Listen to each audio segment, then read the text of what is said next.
پیر ذوالفقار صاحب ډېر زورور الله والا بزرګو دا وفات شوی دی. دا په اصل کې انجینیر و انجینیر په امریکا کې اوسېدی. بیا الله رب العزت زړه راواړوي، فکر راواړوي و خپل طرف ته، بیا په زرو په لکو مریدان دی لري.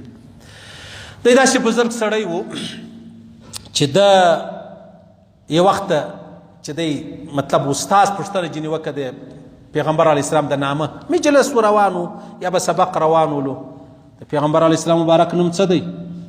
د غږ نه ورته وکړي. هغه داسې ووایي په بیت باندې، بیا یې ووایي د غږ نه ورته وکړي. بیا سات بعد یې ورته وویلې چې د پیغمبر علیه السلام مبارک نوم چې دی هغه محمد صلی الله علیه وسلم. ول اول دې ولې نه راته ویل؟ اول دې ولې نه راته ویل؟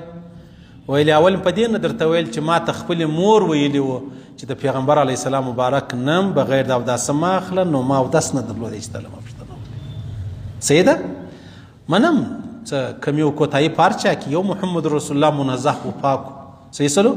غلطي به څوک وایي چې یاره پلانی غلطي و پلانی غلطي در ګرځوه. ستا په پلار کې هم ولې که مړ دي که ژوندی ستا په پلار کې هم دغونه غلطي سته، تر دې په سوو زیاتې غلط ستا په مور کې هم سته. صحیح سلو؟ خبرې به در ګرځولې. او بیا جبه خبره دا د دې په امریکا کې و، نو په هفته کې که په میاشت کې به یو پروګرام کېده، یا کې به عیسایان هم و، یهودیان هم و، هندوان هم و، بیا به سوالونه کېدل. یو ورځ د سوال وکړي والمجلسونه خو ډېر وسو، پر روانه میاشت یا پلاني تاریخ چې موږ ته کوم مجلس دی په هغه کې به هر سړی د هغه خپل کتاب تلاوت چې دی هغه کوي. چې هغه ورځ راورسېدله، هغه ټیم خو مسله سوال ایښول سوی، سوال منل سوی هم ولو، چې ورځ راله د قرآن پاک تلاوت وکړي. هندو سے پوښتنه وکړه، شی نسته. نصراني سے پوښتنه وکړله، شی نسته. یهودي ناست هغه نه ولاړ، هغه ته ولته ولې نه وایه؟ ویل ذوالفقار داسې سوال دې کړی دی، موږ دې ټوله لا جواب کړلو، زموږ د کتابو هغه ولاړو ورک دي، پاکې تحریف سوی دی، هغه هغسې نه دي. نو دا ګوره د قرآن څومره عظیم، څومره لوی کمال د یهودي دې ته مجبوره کوي. دا وفات سوی دی. الله دې احسان ورسره وکړي، الله دې مغفرت وفرمایي، الله دې د برکتونه پر ټول امت باندې کښېږدي، چې کومې ښه کارونه و هغه دې الله موږ ته هم را نصیب کړي، چې کوم مطلب د نیک کردار و هغه دې الله موږ ته هم را نصیب کړي. الله پاک دې ځینې راضي سي، الله دې عفو ورته وکړي، الله دې مغفرت وفرمایي، الله دې جنت عدن نصیب کړي، چې کله پر موږ هم دا ورځ راله موږ دې الله وبخښي. زموږ کمی ته دې الله نه ګوري، زموږ ګناو ته دې الله نه ګوري، زموږ غلطۍ ته دې الله نه ګوري. خپل فضل او احسان دې الله پر موږ باندې ووري، خپل فضل او احسان دې الله رب العزت پر موږ کې، چې بیا په هغه کې هغه زموږ ګناوي چې دې هغه ورکې سي. او دویمه خبره چې د هغه پروند ورځ لوی ملا صاحب که ستاسو یادېږي د افغانستان لوی ملا صاحب باندې مشهوره دی، ملا محمد عمر. زما بابا به چیش بلی مولوی محمد عمر صاحب، موږ که پښتانه ملا مادمر، ملا محمد عمر لوی ملا صاحب د ده ادي چې دغه پرون وفات شوی ده. او عجبه خبره دا ده، ادي تر دا اوسه ژوندی وه. او عجبه خبره دا ده، ادي تر اوسه په دا نه وه خبره چې زما بچی چیرې دی، مړ دی که ژوندی دی. بس دا په دا نه وه خبره چې زما بچی چیرې دی مړ دی، په دا نه وه خبره، تر دا اوسه خبره کړې نه وله. ډېر ملنګ سړی و، د جهان ملنګ و، د رښتیاو ملنګ و. صحیح ده؟ او ما لمنځ هم پسې کړی دی، یو لمونځ بیخي تقریبا درېیم څلرم سب کې پسې ولاړ وم، هغه طالبۍ شپې ولې.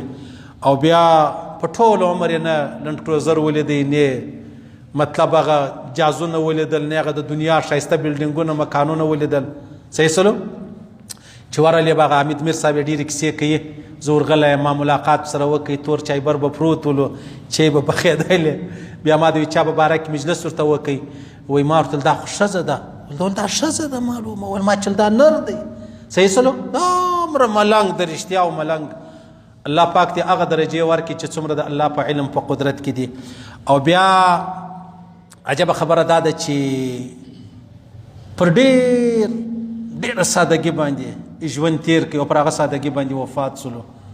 الله پاک به ډېر سوالونه ډېر حسابونه ورسره کړي هم نه وي، ځکه د ملنګۍ ژوند یې تیر کړي، د غربت ژوند یې تیر کړي، د ډېر استقامت ژوند یې تیر کړي. که څوک مني که نه مني، که منې وې منه، که نه منې چې کله مردار سي په قبر کې دې کښېږدي بیا به منې، دا خبرې به منې. مړانده به د چا نه پټه سیاسي خبرې د مابین ځواب باسه چې یاره اوس نو ته زه طالبانو خلاف یم د فلاني شیخ هېڅ خلاف ملاف نه چلیږي خلاف چې د ځانه سره کښېږده د مرګ معامله راله دا به منې په تېره ورځو کې د عبدالله غالبا میره مړه وه که عادیه مړه وه که څنګه کورنۍ کې څه فوتګي سوې وه د افغانستان یعنی هغه وزیر خارجه چې کوم دی هغه په اتاله راورلی دلته سیاست نه چلیږي سیاست نه چلیږي الله دې احسان ورسره وکړي الله دې عفو ورته وکړي الله دې مغفرت وفرمایي دا زموږ له جانبه تعزیت دی د چا دپاره د لوی ملا صاحب د عادیې په باره کې د لوی ملا صاحب د مشر زوی دی غالبا ملا یعقوب زوی دی مشر زوی به خیر څه درته ووایم نو هغه ته موږ تعزیت کوو موږ تسلي ورکوو الله پاک هر چا پر ایمان او پر اسلام ژوند ورنصیب کړي بغیر د ایمان بغیر د اسلام دی الله پاک یو آنم ژوند نه راکوي الله رب العزت د تمام مردگانو مغفرت وفرمایي خاص کر د لوی ملا صاحب د عادي دی الله مغفرت وفرمایي الله پاک د لوی ملا صاحب درجه دومره عظیمه کې چې څومره د الله په قدرت کې دي چې څه شهیدان سوي دي څه خلکو خپل ځانونه د دین او د اسلام د پاره قربان کړي دي چې څه خلکو دین او اسلام د پاره د خپل ژوند چې دی سر چې دی هغه شیندلی دی الله رب العزت د هغو درجې دومره عظیمې کړي چې د الله رب العزت په علم کې موږ ته د الله توفیق راکړي چې د دین او د اسلام دپاره خپل ژوند صرف کړو دا خپل سر چې دی هغه د الله او د الله د رسول دپاره وشیندو دا خپل ښایسته خوندوره ځواني چې کومه ده د الله او د الله د رسول دپاره د دین دپاره وشیندو الله رب العزت ویل اورېدل قبول منظور وګرځي الله دې خپل احکامات د جناب نبی کریم مبارک صلی الله علیه وسلم طریقې را نصیب کړي الله رب العزت بغیر د ایمان بغیر د اسلام یو سیکنډ ژوند نه راکوي موږ غریبان عزیزان ټول عالم انسانیت ته دی الله رب العزت پر دې تور ژوند او مرګ نصیب کړي چې مرو دا وای لا اله الا الله محمد رسول الله